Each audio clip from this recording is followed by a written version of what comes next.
Hey everyone, welcome back. So you said some seriously deep stuff, like really makes you think about why we're here, what it all means, and, why life throws us curveballs sometimes. Yeah, it's fascinating, right? It seems like when you get down to it, a lot of these big questions we humans ask, they kind of lead back to things that don't quite make sense at first glance. Totally. Like you hit a point where things just, they don't add up the way you'd expect. Yeah. And one of the key things we're diving into here is the book, For Heaven's Sake, Why the Hell Am I Here? By Mark L Lockwood. I mean, the title alone, right? It just pulls you in. For sure. It hints at something deeper going on. It does. Like maybe even when things feel totally chaotic or like full of contradictions, Mm. there's actually this underlying balance, some kind of cause and effect that we don't always see. It's operating on a different level, I think Lockwood's suggesting. Exactly. He's proposing that these opposites, these things that clash, they might not be random. What if they're part of this bigger picture, this harmony that's being orchestrated by something, well, beyond what we normally understand? If you step back and think about it, the idea of paradox, where two seemingly opposite things could both be true, that's been around for a long time in philosophy, spirituality, all over. That's so true. It's like a recurring theme throughout human history, this idea of paradox, this tension between things that seem to contradict each other. Yeah, But maybe it's in that tension where some real truth lies. maybe so. Okay, so for this deep dive, what we're going to do is really dig into how Lockwood approaches this idea of paradox. And we're going to see how it connects to the choices we make in our own lives. And what's so powerful about Lockwood's approach is he's not getting bogged down in these complex philosophical debates. He's saying, look, let's start with what is right here, right now. What are we actually experiencing? It's grounding in a way. It is. And from there, he talks about moving towards what he calls God realization, this idea of getting closer to a fundamental truth. I'm curious about how he thinks we can actually get there, though. Well, he suggests that it requires a certain kind of freedom. Freedom. Oh, I'm yeah. listening. Freedom in our thoughts, our actions, our choices. So how does that tie into paradox? Because here's the thing. Lockwood says we already have this inherent freedom, but we have to actually choose to embrace it. It's like it's there, but we're not tapping into it. Exactly. And that's a paradox in itself. Oh, I see what you mean. It's like a potential that's already within us, but it takes a conscious choice to unlock it. Precisely. And the book defines paradox in a couple of interesting ways. Lay it on me. First, paradox is when what we expect to happen doesn't happen. Like a surprise ending. Exactly. And second, it's when ideas that seem totally crazy or illogical turn out to actually be true. Whoa, okay, that's kind of mind-bending. It is. And this definition becomes super relevant when we think about the idea of a higher power or God, who maybe doesn't always operate in ways that are easy to see or prove. Yeah, because if God was just this super obvious in-your-face force, there wouldn't be much room for faith or mystery, would there? Right. Lockwood goes on to explore this paradox within the very nature of God, how God is described, and the instructions that are associated with God. Like, think about it. There's this emphasis on meekness, on humility, rather than dominance or power. It's the opposite of how we usually think about powerful figures. Well, exactly. And there's this focus on helping those who are struggling, those who are vulnerable, instead of, pushing them aside or eliminating them. And love. Love seems to be at the core of it all. Absolutely. Lockwood highlights how these principles, they're very different from the way a lot of power structures in the world work. Where it's all about control and competition. Yeah, and he suggests that maybe, just maybe, these seemingly contradictory principles, this way of being that God embodies, maybe that actually represents a deeper and more lasting way to exist. Okay, but if we have free will, like you were talking about before, how does this all fit in? That's the beauty of it. This way of being, it's not something that's forced on us. We have the freedom to choose it. We get to decide. We do, but what the book emphasizes is that this perspective, this way of seeing things that God embodies, it's like this timeless, all-encompassing view. Almost like God sees the whole picture, from beginning to end. Yeah, exactly. And we get glimpses of that if we're open to it. And ultimately, even with our free will, the principles rooted in this paradoxical approach, they're presented as being superior. They have this enduring quality. So where does the meaning of life fit into all of this? Like, how does understanding paradox help us make sense of why we're here? That's the million-dollar question, isn't it? Lockwood argues that wrestling with these paradoxes, it can actually help us reconcile the good and the bad that we see in life. Instead of just seeing it all as random chaos? Right. Because if life is just a series of random events, that can feel pretty It meaningless. can feel hopeless sometimes. It can, but when we bring in the idea of a divine element, a higher power, an afterlife, a spiritual dimension, it changes the whole It equation. gives it a different context. It does. And the book even references Einstein, how he was fascinated by the idea of understanding how God thinks. And that really speaks to this deep human desire to find some kind of order in the universe. We want to believe there's a bigger plan. We do. And this brings us to the idea of a divine awakening or enlightenment. It's like this sudden understanding and intuition that can open us up to a whole new level of support. For a light bulb going off. It is. And the book says that these moments of grasping paradox, they can actually shatter our old, limited ways of thinking and make way for new possibilities, possibilities that we might not have even considered before. So it's like paradox helps us break free from our old patterns and see things in a new light. Absolutely. And it creates this really interesting tension, too. You have the idea of a divine being, God, who's described as favoring the poor, the marginalized, the vulnerable. And then you have the way power often works in the world, which is, very different. It is. And the book highlights this historical clash between those who align themselves with these divine principles and those who hold worldly power. There's a constant tension there. There is. But at the core of it, the book makes this bold statement. It says that this reality we experience, it was created by God. So that's the ultimate reality. That's a big claim. It is. But if we follow that logic, the book suggests that if the way the world operates isn't in alignment with this divine framework, then it's essentially working against it. It's like two opposing forces. Exactly. And maybe, just maybe, the chaos we see in the world, the struggles, the injustices, maybe that can be understood through this lens as well. So God's not out there controlling everything with an iron fist. No, the book emphasizes that God doesn't operate through brute force. God works in more subtle ways, more mysterious ways. It's more about influence than control, maybe. Right, and the book even says that God adapts God's own principles for those who align with them. Wait, what do you mean by adapts principles? I'm a little lost there.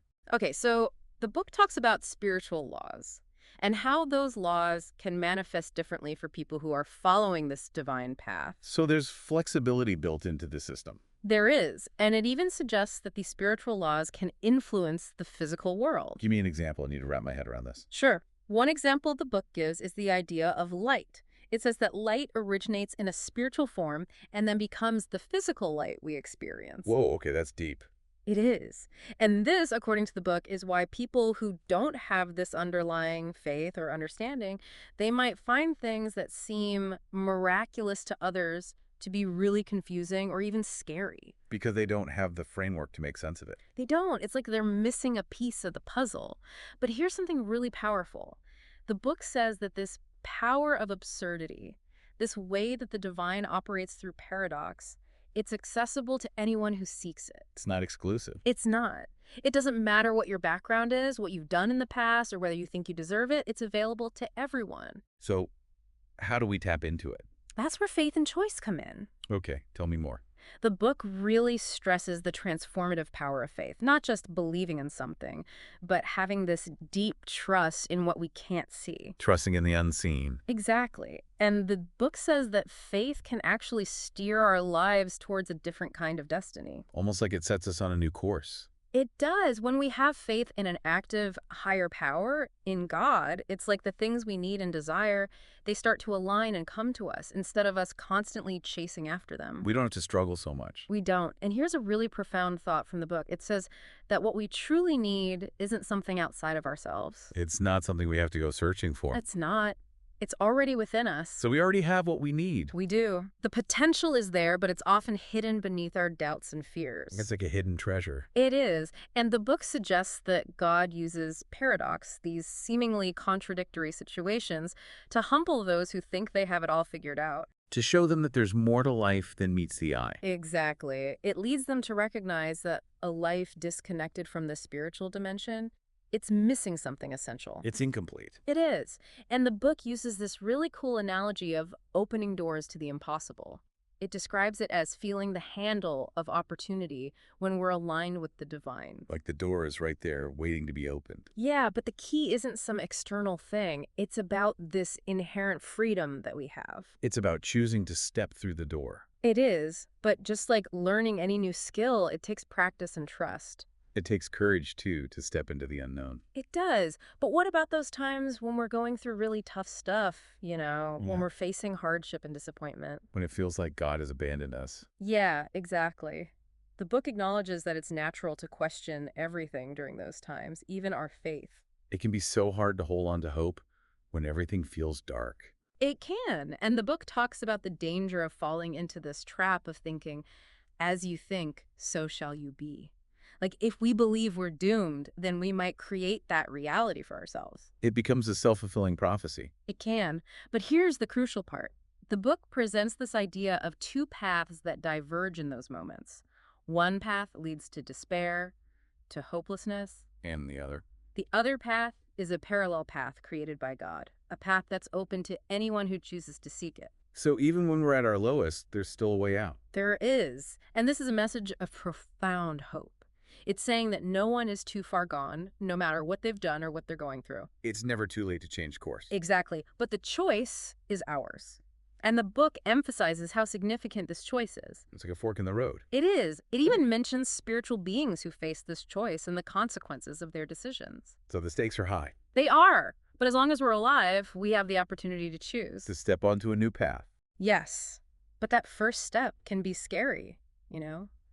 The book compares it to walking on water. There's this sense of uncertainty, of doubt. Because we're stepping outside of our comfort zone. We are, and the world can pull us back. All our fears and anxieties can make it really hard to move forward. It's like we're fighting against the current. It can feel like that.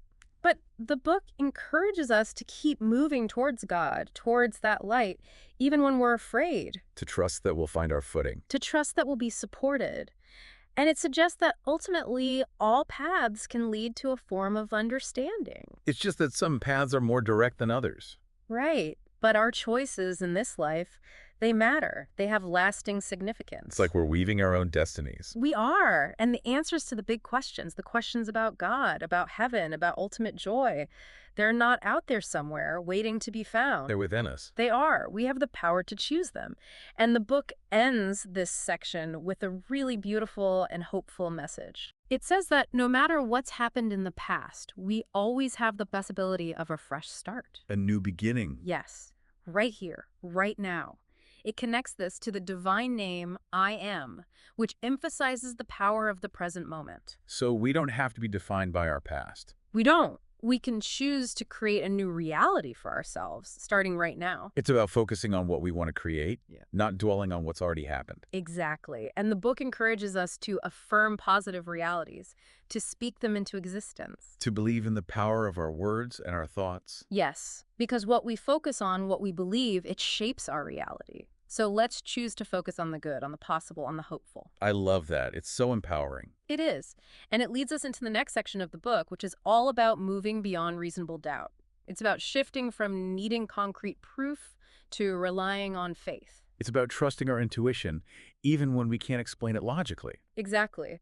And the book talks about how our minds can sometimes trick us, especially when we're trying to make sense of random events. Like seeing patterns where there are none. Yeah.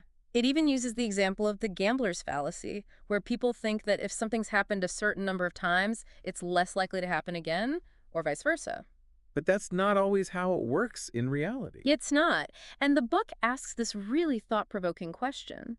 If someone demands proof for the existence of God, shouldn't they apply that same level of skepticism to other things they believe in that can't be scientifically proven? Like luck or karma? Exactly. The book points out how some people might readily accept these concepts without needing hard evidence. But then they demand a different standard for faith. It's an interesting inconsistency, isn't it? But the book emphasizes that this isn't about judging people. It's not about proving anyone wrong. It's not. Ultimately, all journeys can lead to a deeper understanding. It's about staying open to different perspectives. Yes.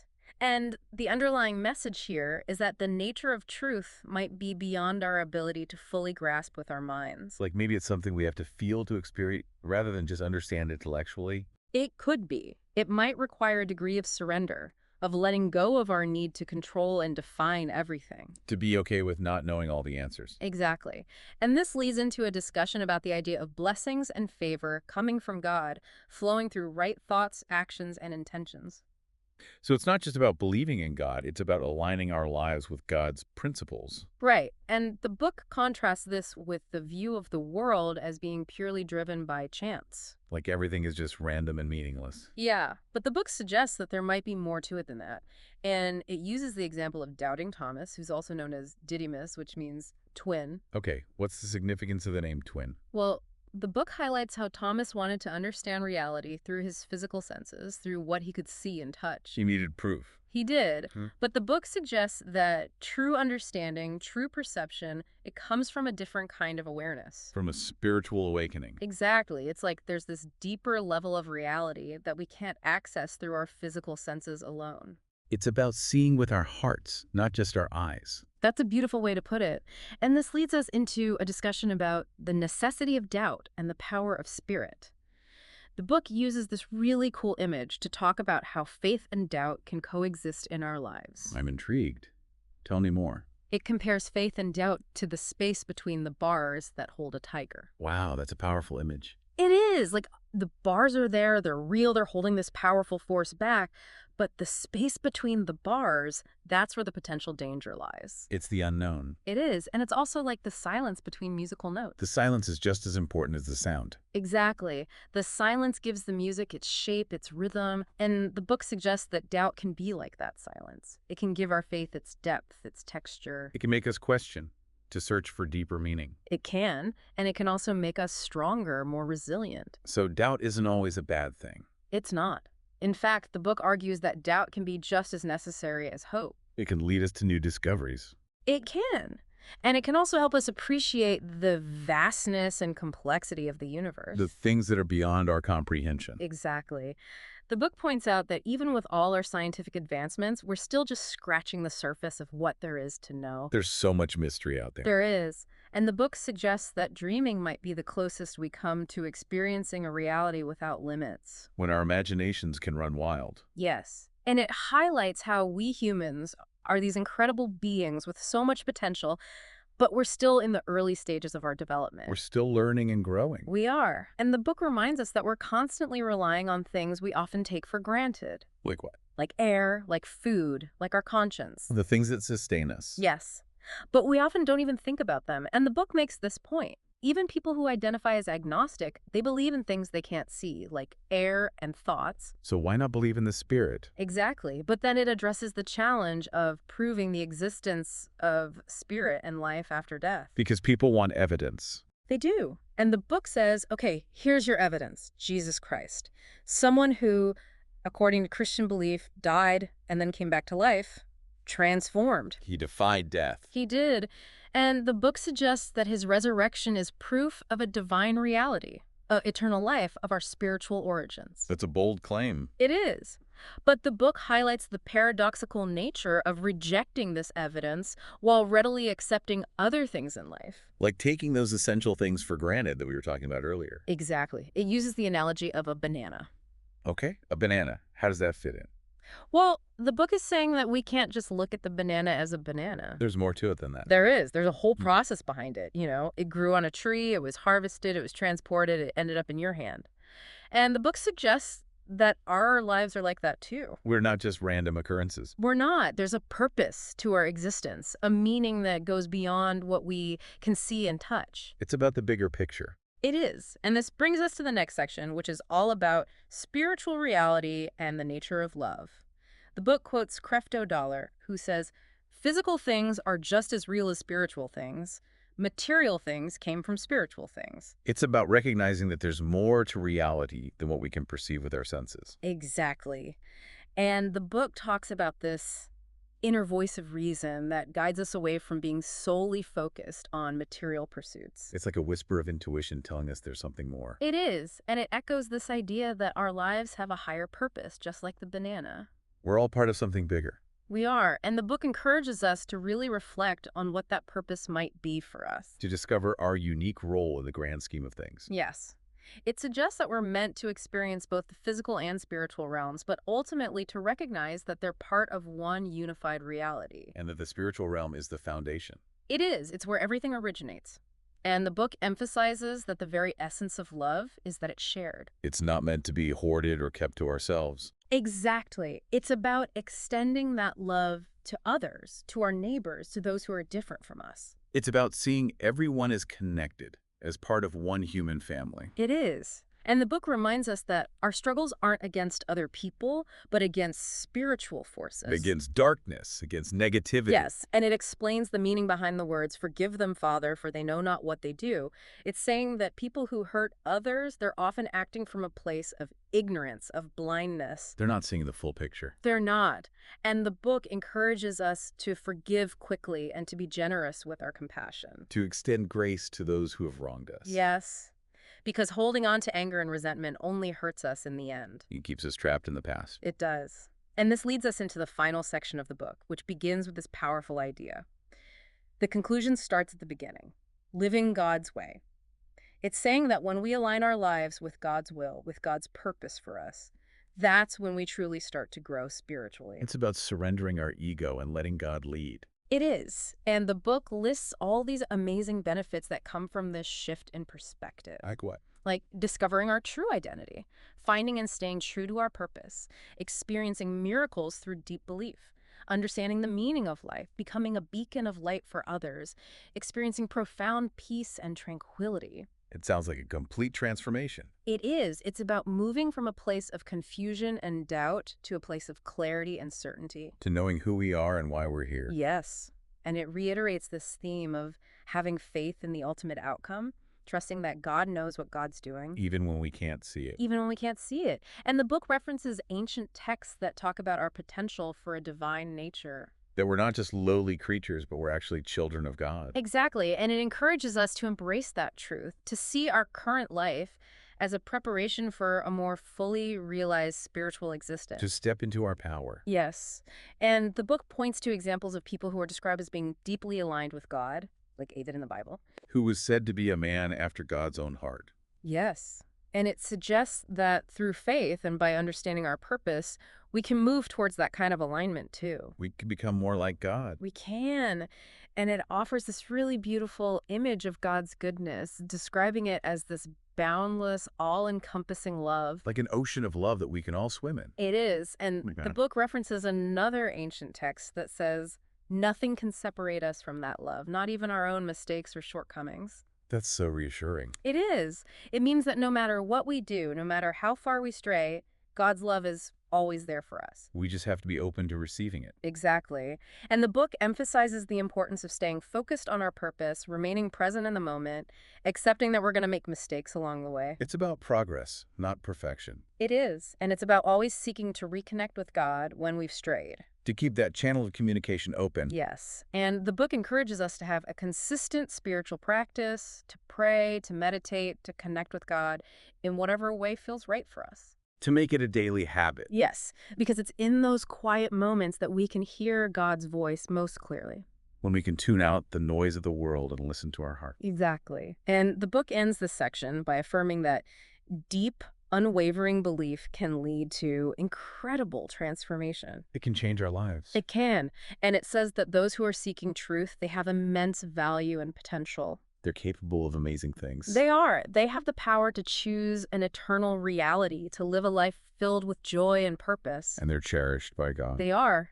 And the book reminds us that belief and faith aren't these elusive things that are hard to grasp. They're available to all of us. They are. They become tangible when we align our thoughts and actions with God's word, with God's principles. When we live in accordance with our highest values. Exactly. And this leads us into the next section, which is about the indivisibility of God and the paradox of heaven. It explains that unlike anything else in creation, God is whole and indivisible. God is one. Yes. And understanding this nature of God is key to understanding everything else. It's the foundation of our faith. It is. The book even talks about how spiritual beings, angels, have experienced division, but God remains unified. God is the constant, the unchanging source. Yes. And God is present not just in the grand and spectacular, but also in the quiet and the still. In the silence between the notes. Exactly. And the book references this seemingly impossible statement about accessing the universe through the eye of a needle. Okay, I remember that from the Bible. It's about how it's hard for rich people to enter the kingdom of heaven. Right. And the book connects this to the idea that achieving that state of ultimate peace of heaven, it's not something we can earn through our own They're efforts. not about our accomplishments or our It's possessions. not. It requires a specific kind of awareness, a recognition of the unseen dimensions of reality. Spiritual awakening. Exactly. And without that awareness, the book suggests we can't fully appreciate the goodness that's all around us, the beauty of creation. We're limited in our perception. We are. And that limitation, it can have consequences beyond this life. So it's not just about getting into heaven. It's about expanding our awareness now. Yes. It's about waking up to the truth of who we are and what this life is all about. It's about becoming more conscious, more aware. Exactly. And the book talks about how this connection to the divine, it's what allows us to overcome our limitations. It's what sets us free. It is. Without it, we're like creatures stuck in a cage, unable to see the bigger picture. Trapped by our own limited perceptions. Yes. And this creates a paradox, doesn't it? How can beings with these limitations be considered part of a perfect divine reality? It doesn't seem to make sense. It doesn't, but the book says that it's through God's love that we're able to transcend those limitations. It's like God sees our potential even when we don't see it ourselves. Exactly. And God's love is so powerful, so vast that it can bridge that gap. It can lift us up and carry us home. It can. And while this idea might be hard to grasp, the book reiterates that our value comes from that love, not from our accomplishments or our possessions. It's a gift, not something we earn. It is, and it's something to be deeply grateful for. And this brings us to the final section of the book, No More Tears, No More Fears, the ultimate revelation. It starts with this powerful statement: there is nothing hidden except to be revealed. Everything will eventually come to light. Yes. And the book describes life on Earth as a process of discerning inner alignment. Of figuring out where we stand. Exactly. It's like a sorting process. And once a certain point is reached, a transformation will occur. A shift in consciousness. Yes. And the book says that for those who are in harmony with God, there will be an end to separation, to suffering. Heaven on earth. It will be like that. But for those who aren't aligned, the separation might continue. It's a sobering thought. It is. And the book talks about how the state of the world, the conflict and the suffering, it's a reflection of our disharmony with God's principles, with love. It's a sign that we strayed from our true path. It is. But the book also highlights the transformative power of stillness, of belief, of surrendering to a higher power. Of letting go of our need to control everything. Yes. And it says that God's light shines within us, guiding us towards a better way. Towards a more loving and peaceful existence. Yes. And for those who follow that light, who choose love over fear, there's a promise of a beautiful transition beyond this life. A homecoming. It is. And the book ends with a call to action. It says that we're here to share this understanding with others, to spread the light. To be beacons of hope in a world that often feels dark. Exactly. And to do it with kindness and compassion, not with force or judgment. To meet people where they are and offer them a different way. Yes, because the time is coming when the truth will be revealed and there will be no more chances. It's a time for choosing. It is. And the book ends with a note of sadness for those who might choose to reject love and grace. For those who cling to darkness. Yes. But the message of hope remains strong throughout the book. The message that it's never too late to change course, to choose a different path. Exactly. And that's what we want you to take away from this deep dive. The idea that even when things feel impossible, even when we're faced with paradox and confusion, there's always hope. There's always a way forward. There is. And that way forward is paved with love. Okay, so as we wrap up this deep dive into paradox, I'm really struck by how this concept is presented in all these sources we've explored, offers this powerful framework for understanding life's challenges and opportunities. And it's not about having all the answers, right? No, it's not about that. It's about embracing the mystery, the unknown, the things that don't quite make sense.